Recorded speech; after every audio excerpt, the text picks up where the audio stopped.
Literary ক্ষেত্রে এই দেখবে সব। আর যারা বাঙালি কবি তারা ওইরকম কোল পুজো করে একটু পড়ে ঠরে চলে যাচ্ছে বাড়ি, তাদের কবিতা হয়তো কেউ শোনে না, দই ফুচকা খায় তখন। কি হয়, শেক্সপিয়ার তো তার সময় এরকমই ছিল। একজন লোক ভাবুন, দুজন লোক মাতৃভাষায় লিখত ইউরোপে, সেই দুজনকে নিয়ে ইউরোপ এখন পড়ে খাচ্ছে, বাকিটা সবাই ল্যাটিনে লিখতে।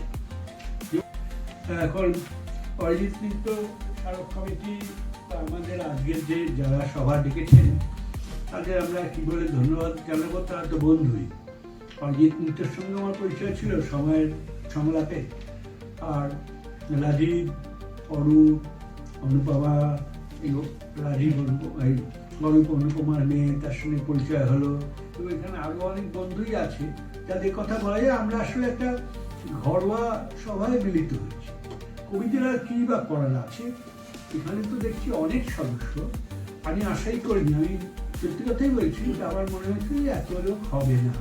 তো দেখুন, কোনো গ্ল্যামার নেই, কোনো ফিল্ম স্টার নেই, কোনো সে অর্থে একজন কেউ নাম করেছে খেয়ে খাওয়া বানিয়ে এসব নেই, তো ভিড় হবে কেন? আর কবিতা ভিড়ের জিনিস খুব নয়। যেমন আপনার একটা গল্প বলি, 1961 সালে বিখ্যাত ইংরেজ কবি স্টিফেন স্পেন্ডারকে কলকাতায় ডেকে নিয়ে আসা হয় ভারত সরকারের পক্ষ থেকে। ওরা তখন 3টে বড় শহরে 3জন লেখককে ডেকেছিলেন, তার মধ্যে কলকাতার ভাগ্যে পড়ে স্টিফেন স্পেন্ডার। নিউ সিগনেচার বুক 1930 সালে বড় কবি, তাকে ইউনিভার্সিটিতে পড়ানো হয় এখন। তো তিনি আসেন এবং রবীন্দ্রনাথের বিষয়ে কিছু বলেন। সেই সময় যাদবপুর বিশ্ববিদ্যালয়ে আমি তখন ছাত্র নেই, আমি স্কুলেই হাঁটি হাঁটি পাপা করছি। তো বুদ্ধদেব বসু তাকে সভায় আমন্ত্রণ করেন এবং সেই আমন্ত্রণের সময় কথা প্রসঙ্গে ওঠে যে আপনারা ইংরেজ কবি, আপনাদের একটা বই বার হলে সারা পৃথিবীতে কত কপি বিক্রি হয়, কত লোক পড়েন, কিন্তু আমরা বাঙালি কবি এবং প্রত্যন্ত কোণে পড়ে আছি, আমাদের লেখা কিন্তু পড়েই না। যাদের স্পেন্ডার কৌতূহলী জিজ্ঞেস করেন যে আপনাদের বই কত ছাপা হয়, তাতে বুদ্ধদেব তাকে বলেন 200 ধরুন, 200-র মধ্যে 50টা বই বন্ধু বান্ধবের কাছে যায়, 50টা কোনো রকমের বিক্রি হয়, বাকি 50টা দোকানে থাকে ঠিকই, আর বাকি 50-এর হিসেবে পাওয়া যায়, এইভাবেই চলে। তাতে স্পেন্ডার হয়তো সান্ত্বনা বাক্য হিসেবেই বলছিলেন যে তাও তো আপনি বলছেন 50টা বিক্রি হয়, 50 জন আলাদা পাঠক আছে আপনার। আমি নই, পাশে বেশি সেলিবর্ধন কবির 19 জন পাঠক ছিল, তার মধ্যে 21 জন পাঠক ছিল, তার মধ্যে শেলি নিজে এবং শেলি প্রেমিকা ছিলেন, মানে আসল পাঠক 19 জন। তাতে যদি পাশি পিসি শেলি বিশ্ব জয় করতে পারেন, তা আপনারা তো শেলির থেকে অনেক বড় কবি হয়ে বসেই আছেন। এখন কবিরা এইরকম। রবীন্দ্রনাথের কবিতা কজন পড়তেন? আমি বলছি না যে অরূপ বা রাজীব রবীন্দ্রনাথ হয়ে গেছে, কিন্তু আসলে রবীন্দ্রনাথের কবিতা এর থেকে বেশি লোক পড়তো না, আজও পড়ে না। কিন্তু আমরা মূল কথায় ফিরে আসি। রবীন্দ্রনাথ যখন বলেছেন যে কোনো কবিতার আলোচনায় এখন এই প্রধান ভারতীয় কবির কথা বলা উচিত এবং নিয়ম মাফিক বলা উচিত, যদিও সন্ধ্যা আসিছে মন্দ মন্থারে, সব সঙ্গীত গেছে ইঙ্গিতে থামিয়া, যদিও হনন্ত অম্বরে, যদিও ক্লান্তি আসিছে অঙ্গে নামিয়া, মহা আশঙ্কা জপিছে মৌন মন্তরে, দিগন্ত আগমনঠানে ঢাকা, তবু বিহঙ্গ পরে বিহঙ্গ মোর, এখনই অন্ধ বন্ধ করো না পাখা। এখন এই কবিতা পড়লে মনে হয় যে এটা বহু দূর থেকে ভেসে আসা কোনো স্বর। রবীন্দ্রনাথ এখন থাকলে কি লিখতেন আমি জানি না, কি লিখতেন অনুমান করাও সম্ভব না। কিন্তু একটা জিনিস ঠিক যে এখন অন্তত আমরা এই ঘরে যারা আছি তারা একেবারে সংখ্যালঘু। মানে ঋত্বিক ঘটকের সুবর্ণরেখার ভাষায় বিজন ভট্টাচার্য যখন বলছেন ঈশ্বর চক্রবর্তীকে, দেখলা আত্মহত্যা করানোর ক্ষমতাটুকু পর্যন্ত আমাকে নাই। আমাদের এখন সেই অবস্থা যে 19 শতকের দীপ্তি নিভে গেছে। রামমোহন রায় থেকে সত্যজিৎ রায় এখন অতীত, এত অতীত যে আমরা এই নামগুলো দেখি, কিন্তু এই নামগুলো কি, কেন, কোথায়, কিভাবে কিছুই বুঝি না। আমরা দেখুন যে যে পৃথিবীতে বসে আছি তা মহাভারতের থেকে অলিক। আমরা শুনেছিলাম কিন্তু আন্তর্জাতিক আইন কানুন আছে, এখন তো দেখি মহাভারতে যে কুরুক্ষেত্র যুদ্ধ লিখেছে এরকমই ঘটনা। একটা দেশের প্রেসিডেন্টকে হঠাৎ তুলে আনা হয়, কিভাবে তুলে আনা হলো, কোন আন্তর্জাতিক আইনে হলো, কিভাবে তার বিচার করতে পারে একজন বিদেশি নাগরিককে আমেরিকার কোর্ট, কেউ জানে না, কেউ বলছেও না, বা বলছেও তো আমাদের কানে পৌঁছচ্ছে না। একজন বিভিন্ন রাষ্ট্রনায়ককে একটা দ্বীপে রেখে দেওয়া হয়েছে নারী সম্ভব করার জন্য। কিন্তু রাবণ কিছু বন্দী রাজাকে দেখেছিল। এগুলো কি করে 2026 সালে হচ্ছে, এগুলো আমাদের পক্ষে বোঝাই সম্ভব না। অথবা বোঝা সম্ভব আমাদের মুখ থাকতে হবে, মানে যে আকাশে সূর্যের আলো থাকুক না থাকুক, তবু দণ্ডাগ্রার ছায়া চিরদিন আছে মাথার উপরে। আমরা দণ্ডিত হয়ে জীবনের শোভা দেখে যাই, মহাপুরুষের উক্তি চারিদিকে করা হয়। এখন যখন কবিতা নিয়ে বা গান নিয়ে বা অন্য কোনো ফর্ম নিয়ে, নাটক নিয়ে কথা বলা হয়, এবং যারা পোশাকি বক্তা তারা বলেন, হয়তো সত্যি কথাই বলেন, কিন্তু সেগুলোকে খুব অবাস্তব মনে হয়। আমার মনে হয় এখন একজন ভাঁড়কে দরকার, যে ভাঁড় আমাদের 1936 সালে দেখিয়েছিলেন যারা পৃথিবী নিয়ে দুজন লোক কিভাবে কমলা লেবুর মতন ভাগাভাগি করে দিচ্ছে। ধরুন খবরের কাগজ খুলে দেখলাম গ্রিনল্যান্ড আমার, হঠাৎ কার হলো, কিভাবে হলো, কেউ জানে না। বিজয়গড়েও জমি নিয়ে মারামারি হয় না, রানীকুটিতেও হয় না, অন্তত এখন আর হয় না। কোনো কালে হয়েছে কিনা আমি জানি না, তাও হয়নি। যখন লালকার মাঠে বিড়লার যাওয়ার মামলায় হেরে গেলেন, তখন যে উদ্বাস্তুদের বসতিটা করা হয়েছিল, সেই সময় ওই ধরনের জিনিস ছিল না।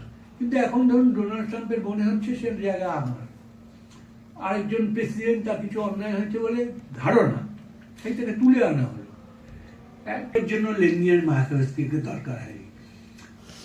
শীতপ্রাসাদের যে সংকেত যাতে বলশেভিকরা ক্ষমতা আসে, সেটা মায়াকোভস্কি ছাড়াই সম্ভব হয়েছিল। নেরুদা বা হোক, এরা কেউই কবিতা লিখে সমাজ বদল করতে পারেনি, যে অরূপা রাজীব তো পারবেই না, কেউ সে কোনো সন্দেহই নেই। তাহলে অরূপা রাজীব কি লিখবে না? কি জন্য লিখবে? আবৃত্তি সভায় তাদের কবিতা পড়া হয় বলে, বা কেউ বিকেলবেলা প্রেমিকাকে বলবো, প্রেমিকার তো আজকাল বিকেলবেলা হয় না, তো এই সপ্তাহে যত চকোলেট আর গোলাপ ফুল বিনিময় হচ্ছে, হয় তাদের কবিতা দেওয়ারও কোনো সম্ভাবনা নেই। ফলে কি করব? আসলে কবি কি করতে পারে? আমার মনে হয় আমাদের যে প্রত্যাশা কবিকে ঘিরে বা লেখককে ঘিরে, সেটা এখন ভাবার সময় হয়েছে। কবিরা কিন্তু আমাদের কোনো সমস্যার সমাধান করবেন না, যেটা একজন সাংসদ পারেন, একজন বিধায়ক পারেন। কবির কিন্তু একটা লোকালি টিউবওয়েল বসিয়ে দেওয়ার ক্ষমতা নেই। কবি কি করতে পারেন? কবি যদি চানও, প্রত্যেক সমাজে কবিকে রাখা হয় এমন কিছুর জন্য, যারা চারণ কবি, এরা রাজার জন্য কিছু গুণগান করবেন। মানে যেমন মূল বক্তা সভায় আসে কিছু প্যাপো গান হয়, মূল বক্তা আসার আগে কিছু কবি কবিতা পড়বেন, চেয়ার বসে দেবেন, এসব করবেন ইত্যাদি। এখন কবিরা তার জন্য দাঁড়ায় না। ধরুন আমার মনে হয় বিক্রমাদিত্য, মানে যাকে দ্বিতীয় চন্দ্রগুপ্ত বলা হয়, তার সভায় নিশ্চয়ই একাধিক কবি ছিলেন, এবং তারা নিশ্চয়ই বিক্রমাদিত্যের সম্বন্ধে নানা প্রশংসাসূচক বাক্য লিখেছেন। নাহলে বিনে পয়সায়, বিনা পরিশ্রমে দ্বিতীয় চন্দ্রগুপ্ত তাদের উজ্জয়িনীতে খাওয়া দাওয়ার ব্যবস্থা করতেন না সারা জীবন। কিন্তু যাকে প্রধান বলা হয় তাদের মধ্যে, যদি আপনি উপাখ্যানও মেনে নেন, কালিদাস, তার লেখা পড়ে দেখি তিনি চন্দ্রগুপ্ত সম্বন্ধে কিছু লেখেনি। এমনকি মেঘদূত যে কবিতাটা, সেখানে তিনি শৈল্য হয়ে শিব সম্বন্ধেও বিশেষ কিছু লেখেন। তিনি একটা প্রেমের কবিতা লিখেছেন, এবং প্রেমটাও আমি দেখেছি অনেকে বলে এখানে আমার মতো অশিক্ষিত লোকের মেঘদূত পড়ে নেওয়া দরকার। পড়ে দেখলাম প্রেম সম্বন্ধেও বিশেষ কিছু লিখেনি। কেন? একজন মানুষের মন খারাপ হয়েছে, সেটা প্রেমিকাকে দেখতে পায় না 1 বছর, সে প্রেমিকাকে চিঠি লিখছে, সেটা হতেই পারে। চিঠি লিখলে কি করা যাবে, কি করা উচিত আপনি ভাবুন, বুদ্ধিমান মানুষের। সেটা দ্রুতভাবে বার্তা পাঠাবে। আপনি বলতে পারেন যে না, তখন হোয়াটসঅ্যাপ ছিল না, ঠিক আছে, হোয়াটসঅ্যাপ ছিল না, কিন্তু যাই থাকুক, প্রকৃতি ছিল। তা কালিদাস মেঘকে বেছে নিয়েছেন। কেন মেঘকে বেছে নিয়েছেন? মেঘ তো স্বভাবতই মন্থর, ধীরগামী, জলবাষ্পপুঞ্জ। তার তো নয়, যদি সত্যিই কালিদাসের তার প্রেমিকাকে কোনো বার্তা পাঠানোর দরকার থাকতো, তাহলে বিদ্যুৎকে বেছে নিতে পারতেন। বিদ্যুৎ মুহূর্তের মধ্যে চলে যায়।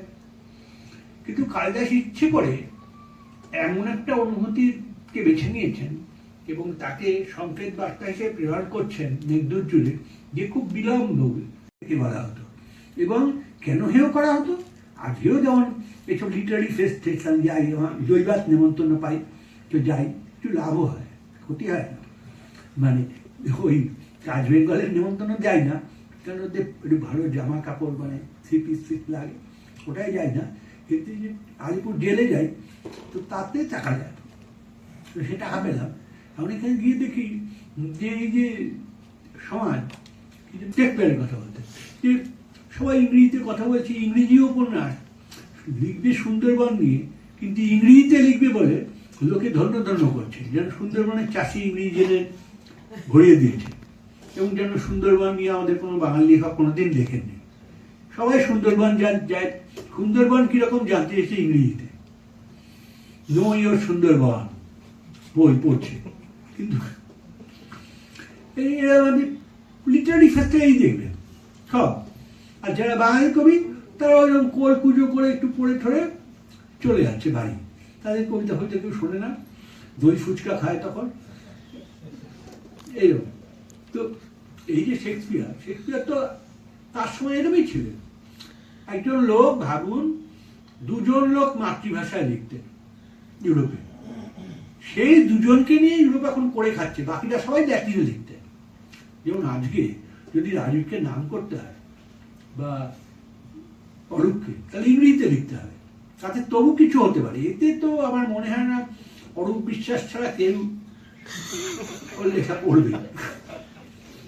এখন এই যে শেক্সপিয়ার এবং ইংরেজিতে লিখতেন, তখন ইংল্যান্ডে মনে করা হতো ইংরেজিতে কারা লেখে, যারা গাড়োয়ান টাইপের লোক, গাড়ি চালায়, অক্সফোর্ড, এই ষাঁড়ের হাট, সত্যি তো এটা ষাঁড়ের হাট ছিল, তো এই ষাঁড়ের হাটে যারা আসে তারা এসব করে, সত্যি তাই করতো। শেক্সপিয়ার ইংরেজিতে লিখতেন, ইংরেজি তখন ভদ্রলোকের ভাষা না। যেমন বঙ্কিমচন্দ্র বলেছেন না, যে ছোটবেলায় ভাটপাড়ায় আমরা দেখিয়াছি যে পুরুষেরা সংস্কৃতে কথা বলে, স্ত্রীলোক এবং বাড়ির কাজের লোকেরা বাংলায়। কলকাতায় আসলাম, দেখলাম পুরুষেরা ইংরেজিতে কথা বলে, স্ত্রীলোক এবং বাড়ির কাজের লোকেরা বাংলায়। অর্থাৎ বাংলাটা তখন অব্দি স্ত্রীলোক এবং বাড়ির কাজের লোকেদের ভাষা। আজও আমার মনে হয় তাই, যদি আমার বাড়ির কাজের লোক তার ছেলেকে ইংলিশ মিডিয়ামে পড়াচ্ছে, যাতে সে না অন্তত কাজের লোক হয়। তো এখন এই যে দুজন লোক, সে দুজন নাম আপনারা জানেন, দান্তে এবং শেক্সপিয়ার, এরা মাতৃভাষায় লিখতেন, বাকি সব ল্যাটিনে লিখতেন। এদের ল্যাটিন যারা লিখতেন তাদের নাম পণ্ডিতরা ছাড়া কেউ মনে করে রাখেন, আর এদের নাম ভারতের কালিদাস জগতের তৈরি। কারণ এই যে কালিদাস, এই যে শেক্সপিয়ার কিভাবে লিখেছেন, আমি ভাবুন হ্যামলেটের মতন ছোট নাটক, যাকে আমরা বলছি দুনিয়ার শ্রেষ্ঠ নাটক না বললেও প্রথম 3-4টে বলে তো হবেই। আমি তবে ইংরেজিবিদদের জিজ্ঞেস করি, একটা ভাবুন আপনি নাটক হিসেবে চলে, একটা ওইটুকু নাটক, তার মধ্যে 13টা খুন, ভয়ঙ্কর খুন, কে কার কানে বিষ ঢেলে মারছে, তারপরে হ্যামলেট নিজে প্রেমিকাকে যে চিঠি লিখছে, doubt that the stars are fire, doubt that the thunder, no doubt truth to be a liar but never doubt I love. এ তো আমরা এইকেও প্রেমপত্র হিসেবে লিখতাম না। আসলে গরিব মানুষের কোনো সীমান্ত নেই, এই কথাটা চার্লি যেভাবে বোঝাচ্ছে, গাজার লোকেরাও সেভাবে বোঝাতে পারেনি। এই যে জায়গা, কবিতায় এই জায়গাটা করতে পারে, যে আপনি যখন পড়ছেন, এই যে আপনি বললেন ঠিক করতে পারি আমরা, ধরুন ফ্রান্স যখন অকুপাইড, এত বড় ফরাসি বুদ্ধিজীবিতা তা হিটলারের একটা টোকায় নড়ে পড়েছে, ফ্রান্স অধিকৃত। সেখানে যে এলসার চোখ নামে কবিতা লিখছেন পল এলুয়ার বা লুই আরাগোর মতন কবিতা, তারা কি করেছিলেন, তারা শুধু বিরাট ফ্রান্সের যে ঐতিহ্য, সেই ঐতিহ্যগুলো ম্লান চোখে তাকিয়ে আছে, এটা বলে আমাদের বিবেকে কোথায় একটা আমাদের রক্ত দূষণ করেছেন। যেমন ব্লাড সুগার খুব বেড়ে গেলে বা খুব কমে গেলে, যেমন আমার ট্রিট মাঝে মাঝে কমে যায়, হাইপোগ্লাইসেমিয়া, সরাসরি কিছু করতে পারে না।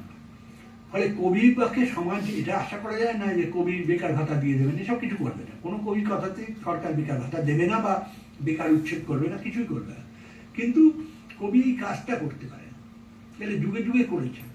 আজকে বাঙালি কবিরা কি করছে, ধরুন আপনি বলবেন কেন বাঙালি কবিরা আর কি করবে, আমরা যে কবিতা লিখছি, আমরা কি লিখিনি প্যালেস্টাইনের উপরে কবিতা? ঠিকই লিখেছেন, কিন্তু প্যালেস্টাইনে কোনো মানুষ সেই কবিতা পড়েছেন কিনা আমি জানি না, পড়লেও গাজায় বোমাবর্ষণ হয়েছে কিনা জানি না, মানে বন্ধ হয়েছে কিনা। আপনি বললেন কোন কবি কি করেছেন? আমরা যে করছি, আমরা কোন প্রমাণটা রেখেছি যে আমরা করছি? ধরুন আমাদের মধ্যে যিনি প্রধান কবি, আপনি তাকে বলবেন যে রবীন্দ্রনাথ কি করেছেন, আপনি বলুন। রবীন্দ্রনাথ করেছেন হলো এই যে রবীন্দ্রনাথ যখন 1919 সালে জালিয়ানওয়ালাবাগ হলো, তখন রবীন্দ্রনাথ প্রথম তখন যোগাযোগ ব্যবস্থা উন্নত ছিল না, সেন্সার আইটেম ছিল। যখন কলকাতা 1 মাস পরে পৌঁছলো, তখন রবীন্দ্রনাথ এতদূর ক্ষিপ্ত হলেন যে রবীন্দ্রনাথ গান্ধীকে চিঠি লিখেছেন যে আমাদের প্রতিবাদ করা দরকার। কিন্তু গান্ধীজি রাজনীতির লোক, ভালো খারাপ তাতে বলছেন। গান্ধীজি তখন মিত্রপক্ষকে চটাবেন না, কংগ্রেসের সঙ্গে প্যাক্ট আছে। গান্ধীজি বললেন আমার এটা করা সম্ভব না। রবীন্দ্রনাথ চিত্তরঞ্জন দাসের কাছে গেলেন, বাংলা কংগ্রেসের সভাপতি, যে আপনি করুন। চিত্তরঞ্জন প্রথম দিকে সম্মতি দিয়ে দিয়েছেন যে আপনি বলবেন তো আমি আছি সভাপতি হিসেবে। পরে কেন্দ্রীয় কংগ্রেসের রাজনীতির ধরন দেখে পিছিয়ে গেলেন যে না, সুন্দর কথাবার্তা, আপনি বললে কি আর সভাপতি লাগে, আপনি একাই 100। রবীন্দ্রনাথ বললেন তার কিচ্ছু হবে না, এবং চিত্তরঞ্জন দাস বা মোহনদাস করমচাঁদ গান্ধী থেকে সহায়তা করবেন না। তখন তিনি চিঠি লিখছেন। চিঠিটার ভাষা পড়েছেন কখন? ইংরেজিতে। আপনার পকেটে যে মোবাইল আছে সেখানে নেট চালু করে লর্ড চেমসফোর্ডকে লেখা চিঠিটা এক্ষুনি পড়ুন, 3টে প্যারাগ্রাফ। আপনি চিঠিটা পড়লেই বুঝবেন যে চিঠিতে কি পরিমাণ রাগ, এবং সেই রাগটা নিজের ওপরে। উনি বলছেন যে রাজা আমাকে যে সম্মানে দিয়েছেন, আমার দেশবাসীর অপমান, আমি ক্ষুব্ধ এবং আমি সম্মানিত অপরাধ, আমি আপনার সূত্রে রাজাকেই এটা ফিরিয়ে দিতে চাই। হ্যাঁ, এইটুকু যদি বলতেন তাহলে আমি বলতেন আর এমন কি করেছেন, আমাদের কবিরাও তো দেন। কি দেন সেটা আমি পরে আসছি। এইবার উনি বললেন যে আর মনে রাখবেন যে আমার অপরাধে একাই দায়ী। যদি আপনাদের এতে কোনো ক্রোধ উদ্দীপ্ত হয় তাহলে আমি একা, আমি আমার দেশবাসীর অপমানের দায় দিচ্ছি এবং আর কেউ না। উনি এমন দল জোট কিছুই করতে চাইবে, এবং করার ফলে ওর সম্বন্ধে ব্রিটিশ সরকারের সম্পূর্ণ নীরবতা নেমে এলো। ভাবুন, যিনি 6 বছর আগে নোবেল প্রাইজ পেয়েছেন, ব্রিটিশ সাম্রাজ্যের দ্বিতীয় কবি যিনি নোবেল পুরস্কার পেয়েছেন, দ্বিতীয় লেখক, ব্রিটিশ উপনিবেশের প্রথম লেখক, যিনি ইংল্যান্ডে গেলে এত উদযাপন হয়, তিনি দ্বিতীয়বার যখন 20 দশকে যাচ্ছেন তখন ব্রিটিশ সংবাদপত্র নীরব। এখানে এক সংবাদপত্র যা এখনো টিম করে জলে ভিক্টোরিয়া হাউসের উল্টো দিক থেকে, সে লিখেছিল যে রবীন্দ্রনাথ এমন কি কবি যে তাকে পাত্তা দিতে হবে, তিনি সম্ভবত কর্নেল জনস্টনের মতন কবি। কর্নেল জনস্টনটা কে, কি গুগল সার্চ করে পাওয়া যায় না, কিছুই পাওয়া যায় না। সম্ভবত কোনো ব্রিটিশ আর্মি অফিসার যিনি কবিতা লিখতেন। এবং এই রবীন্দ্রনাথের পরিণতি হয়, রবীন্দ্রনাথের প্রতিটি পদে নিজের যন্ত্রণা সহ্য করে এই কথা বলতে হয়, এবং তিনি যখন স্যার ফিরিয়ে দেন তখন সেটা লিখিত হবে একদম লর্ড চেমসফোর্ডের সূত্রে ব্রিটিশ কিং এর উদ্দেশ্যে লেখা চিঠি। আমরা কি করি, আমি একদম সহজ হিসাবটা বলছি যে দেখুন না, পুরস্কার ফিরিয়ে দিচ্ছে, বুদ্ধদেব ভট্টাচার্যকে ফিরিয়ে দিয়েছে, কেউ কেউ মমতা বন্দ্যোপাধ্যায়কে ফিরিয়ে দিয়েছে, কেউ কোনো পুরস্কার ফেরায়নি। কেন, পুরস্কার যখন সরকার দেয় না তখন আইনগত প্রক্রিয়া থাকে, সেই অনুযায়ী করে ট্রেজারি থেকে টাকাটা খালাস করে একজন ডেপুটি সেক্রেটারি আপনি চিঠি দেয় যে আপনি পুরস্কার নিতে রাজি আছেন, তিনি বলেন হ্যাঁ, তখন টাকাটা আসে। এবার যদি আপনি পুরস্কার ফেরত দেন, ওই প্লাকটা গিয়ে আপনি খবরের কাছে দেখালে হবে না। আপনাকে ওই অনুযায়ী, যেমন সরকারকে যদি আপনি টাকা দিতে চান তাহলে ট্রেজারি চালান, অমুক তুসুক এই করে একটা পন্থা আছে, সেই পন্থায় আপনি টাকাটা নিতে পারেন। আজ পর্যন্ত কোনো কবিকে বা কোনো লেখককে আমি ওইসব পন্থা অবলম্বন করতে দেখিনি। অনেক আগে মিডিয়াকে ডেকে তারা বললেন তারা প্রতিবাদে পদত্যাগ করে, হয়তো বাড়িতে ওটা সাজানো এবং রেকর্ডে ওটা। যারা বিদ্যাসাগর পুরস্কার প্রত্যাখ্যান করেছেন তাদের বিদ্যাসাগর পুরস্কার প্রত্যাখ্যানের কোনো নথি আপনি না পাবেন নবান্নতে, না পাবেন তার বাড়িতে। রবীন্দ্রনাথের স্যার প্রত্যাখ্যান করা যত উপযুক্ত চিঠি